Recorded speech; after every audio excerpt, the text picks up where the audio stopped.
सो hi hello नमस्ते। कैसे हैं आप लोग? उम्मीद करते बहुत बढ़िया होंगे और अपनी पढ़ाई में अच्छी तरह से लगे होंगे। तो हम आज इंग्लिश के पोइट्री सेक्शन के 5th चैप्टर यानी एन एपिटाफ को यहाँ पे हाईलाइट करेंगे। मतलब इसके जो मेन पॉइंट्स है उसको हम यहाँ पे लिखेंगे या आपको बताएंगे, ठीक है। तो चलिए हम आज की क्लास को बिना वक्त गवाएं हम शुरू करते हैं। तो ये जो एन एपिटाफ चैप्टर है ना, ये एन एपिटाफ अगर जे कोई आपसे इसका टाइप पूछता है तो आप बताइएगा मेलाकोली या इलेजी। टाइप क्या है, मेलाकोली या इलेजी?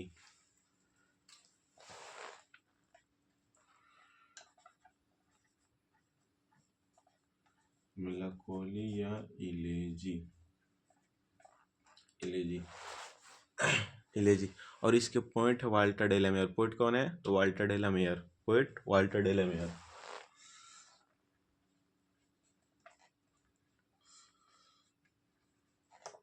वाल्टर डेलामेयर मतलब एन एपिटाफ चैप्टर को लिखने का काम किया है वाल्टर डेलामेयर।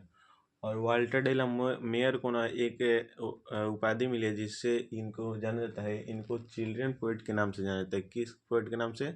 तो चिल्ड्रन पोइट के नाम से इनको जाना जाता है, चिल्ड्रन पोएट, चिल्ड्रन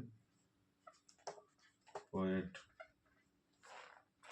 और इनका जन्म हुआ 1873 में इंग्लैंड में। कब हुआ? 1873 इंग्लैंड में। 1873 इंग्लैंड। और इनकी डेथ हुई 1956 में। मतलब ये 1956 में इस दुनिया को छोड़कर चले गए, 1956 में।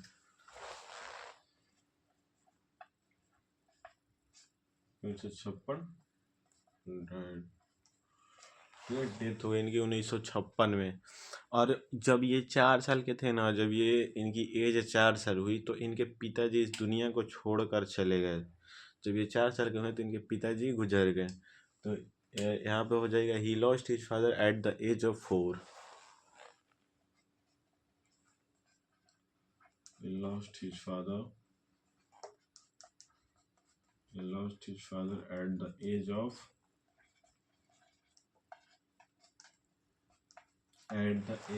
4। ये जब 4 साल के हुए तो इनके पिताजी इस दुनिया को छोड़कर चले गए। और इनको ना ऑर्डर ऑफ मेरिट सम्मान मिला था, ऑर्डर ऑफ मेरिट। और वो मिला था क्वीन एलिजाबेथ सेकेंड के द्वारा 1953 में। ऑर्डर ऑफ मेरिट सम्मान को मिला 1953 में। किसके द्वारा दिया गया? तो क्वीन एलिजाबेथ सेकेंड के द्वारा।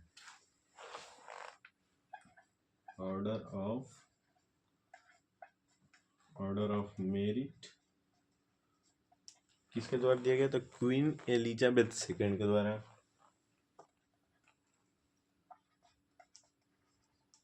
क्वीन एलिजाबेथ सेकेंड कब दिया गया? तो 1953 में।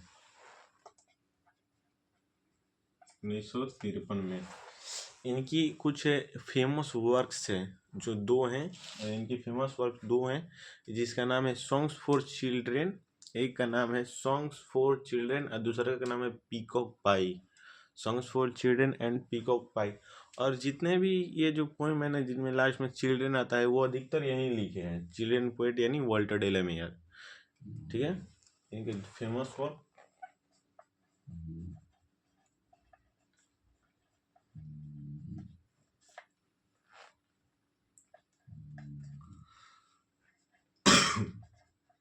Songs for children, songs for children. सब पहले क्या है? Songs for children. और दूसरा क्या है? पीकॉक पाई।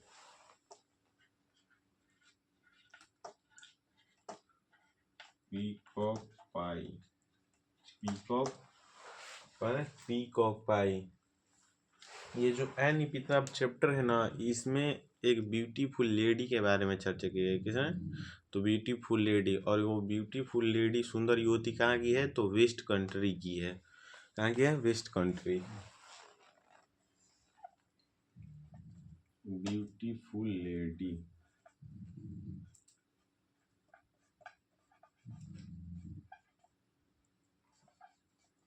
Beautiful lady, beautiful beautiful lady कहाँ गया है? तो वेस्ट कंट्री की है। वेस्ट कंट्री, वेस्ट कंट्री कहाँ के हैं? वेस्ट कंट्री के हैं। और इस कविता में कवि वाल्टर डेलामेयर के अनुसार जो सुंदरता है ना, जो ब्यूटी है, वो एवरलास्टिंग तो नहीं जाती है, मतलब जीवन के अंतिम समय तक नहीं जाती है, पहले ही वेनिसेस हो जाती है, मतलब पहले ही गायब हो जाती है। अभी अभी जो हमारी ब्यूटी है, अभी जितने हैंडसम है, कोई सुंदर है, ब्यूटीफुल है, तो वो उसकी सुंदरता बुढ़ापे तक नहीं जा सकती। बुढ़ापे में चेहरे पर झुर्रियाँ आ जाएगा, जिससे वो उसका चेहरा जो सुंदरता है ना, वो सुंदर नहीं दिखेगा। तो वाल्टर डेलामेयर के अनुसार beauty is not everlasting. Beauty is not everlasting.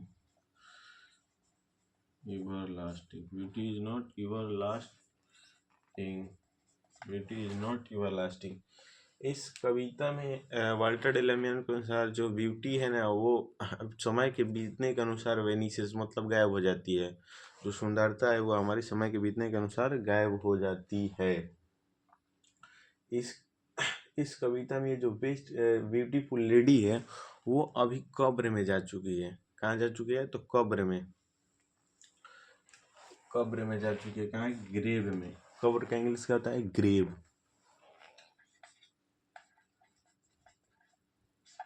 Grave में जा चुकी है। इस पोएम में एक क्रम्बल शब्द का यूज हुआ है। क्रम्बल कहने का मतलब कि इस कविता में crumble is stand for to die, मतलब क्रम्बल मतलब मरना। मरने के लिए इस कविता में क्रम्बल का यूज किया गया है।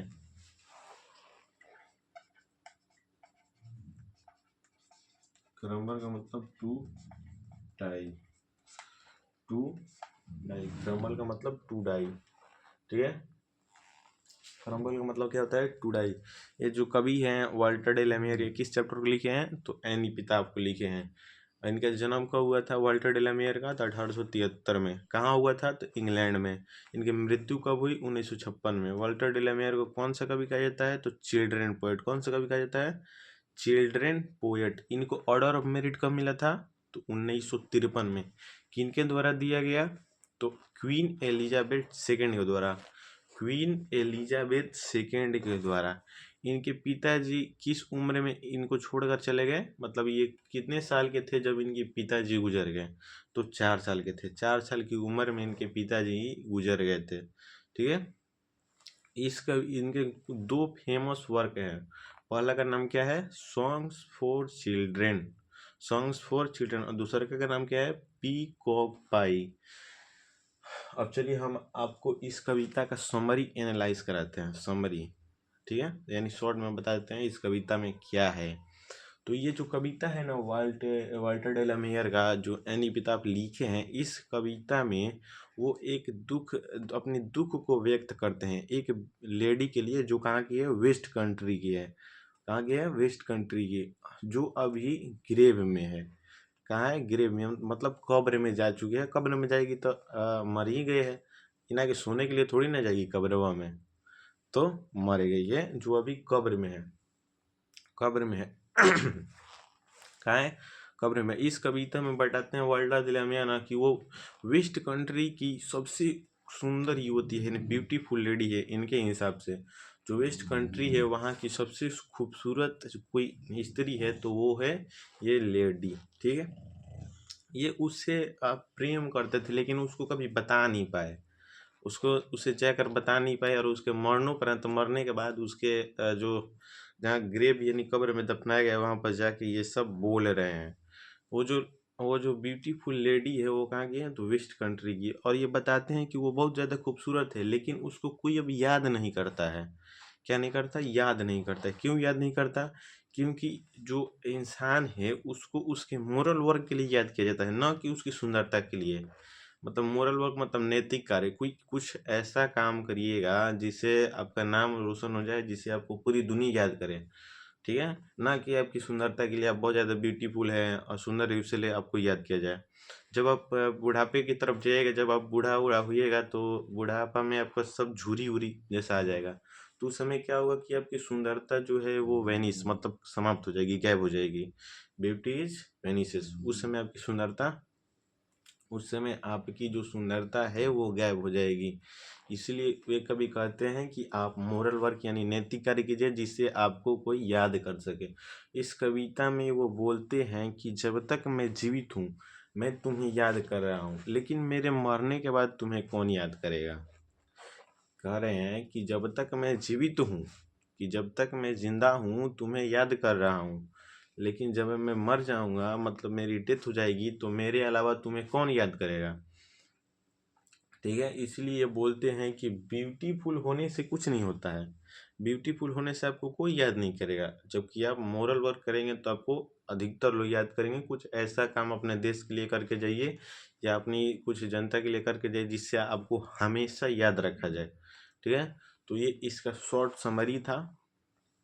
शॉर्ट समरी वैसे भी इस कविता में लगभग 6-7 लाइन है, 6-7 लाइन है इस कविता में। यह छोटी सी पोयम है जो एक जिससे जहाँ पे कब्र है ना उस पे ऊपर जो ताबूत बनाया जाता है, नहीं स्लेट लिखा इसे लटकाया जाता है, इसे यहाँ पे कब्र हो गया, यहाँ पे ऊपर वाला लिखा हुआ है 6-7 लाइन, वही एक कविता है। ठीक है, इनके द्वारा लिखा गया निपतब तो वाल्टर डिलामियर के द्वारा ब्यूटीफुल लेडी के बारे में चर्चा किए हैं और बताते हैं कि सुंदरता है जो वेनिस समाप्त हो जाती है, लीवर लास्टिक तक नहीं जाती है, और लोग हमें मोरल वर्क के लिए याद करते हैं ना कि सुंदरता के लिए।